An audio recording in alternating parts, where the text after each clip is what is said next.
নমস্কার দাদা, আমি বাংলাহান থেকে রিয়া বলছিলাম। আরজিকর কাণ্ড নিয়ে যে আপনারা স্বল্প দৈর্ঘ্যের যে ছবি বানিয়েছেন এবং যেখানে মুখ্য চরিত্রে অভিনয় করছে তৃণমূল ছাত্র পরিষদের নেত্রী রাজনা হালদার এবং আপনি প্রযোজনা করেছেন। তো প্রযোজনা নয়, পরিচালনা। পরিচালনা করেছেন আপনি। তো এই যে মানে পোস্টার রিলিজ হওয়ার পর থেকে দলের তরফ থেকে যে এত বড় একটা সিদ্ধান্ত নেওয়া হলো, সাসপেন্ড করা হলো, এই বিষয়টি কিভাবে দেখছেন আপনি? না, দেখুন, দলের সিদ্ধান্ত একদমই দলের, আর দল থেকে করা হয়নি, পোস্ট থেকে সাসপেন্ড করা হয়েছে এবং সেটাও টেম্পোরারি। কারণ ডিসিপ্লিনারি কমিটির ফার্দার সিদ্ধান্ত নেবে, সেটা লেটারটাতে জানিয়ে দেওয়া হয়েছে, ঠিক আছে? তো আমি প্রথমেই বলি, সিদ্ধান্ত দলের, আমি সম্মান করি, যে কোনো সিদ্ধান্তকে আমি সবসময় সম্মান করি। এবং মানুষের পার্সপেক্টিভ তো আলাদা হতে পারে এবং মানুষেরও হতে পারে, শুধু দলের কেন। কিন্তু আমার এই ছবিতে কোনোভাবে রাজনীতির কোনো ছোঁয়া নেই, কোনো ইনসেনসিটিভ অ্যাক্টিভিটি ছিল না।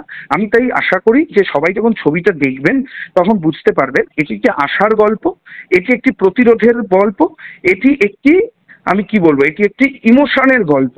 আসলে এখানে কোনো কোনো ঘটনা তো একটা লেখক বা পরিচালককে তাকে এফেক্ট করে, এটা খুব স্বাভাবিক।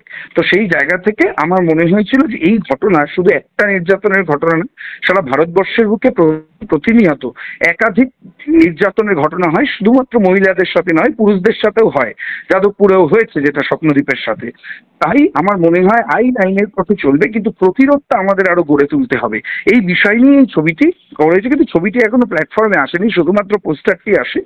তো তাতে দল যে সিদ্ধান্ত নিয়েছেন সেটা আপনাদের কাছেও পরিষ্কার, আমার কাছেও পরিষ্কার। প্রান্তিক ভাই, এই যে দলের তরফ থেকে একটা সিদ্ধান্ত নেওয়া হলো, আপনি বললেন যে সাময়িকভাবে সাসপেন্ড করা হয়েছে। তো এই যে মুভিটা মানে শর্ট ফিল্ম তৈরি করার আগে কি দলের থেকে পারমিশন নেওয়া হয়েছিল? না না, এটা তো দলের ছবি নয়, এটা শিল্পী প্রান্তিক চক্রবর্তীর ছবি। এটা তো দলীয় কোনো প্রোপাগান্ডার ছবি ছিল না, মানে না, এটা আমি রাজনীতির রঙই এখানে লাগাতে চাইনি ছবিটাতে।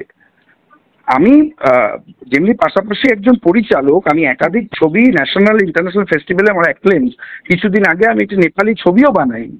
তো সমস্তটাই আমি করি। তো সেখান দিয়ে আমার শিল্পের জায়গা থেকে এই ছবিটা, এখানে তো পার্টির কোনো ইনভলভমেন্ট, পার্টি কেন এখানে আসবে?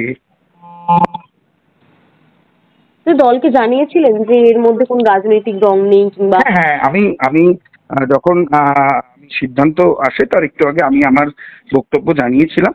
সিদ্ধান্তের আগে যখন কথা বলা হয় আমি আমার বক্তব্য জানাই। তো তারপর দলের যে সিদ্ধান্ত দল নিয়েছে সেটাকে আমি সম্মান করি। ঠিক আছে, ধন্যবাদ। অভিমানী হতে পারি, কিন্তু দলের সিদ্ধান্ত আমি সম্মান করি।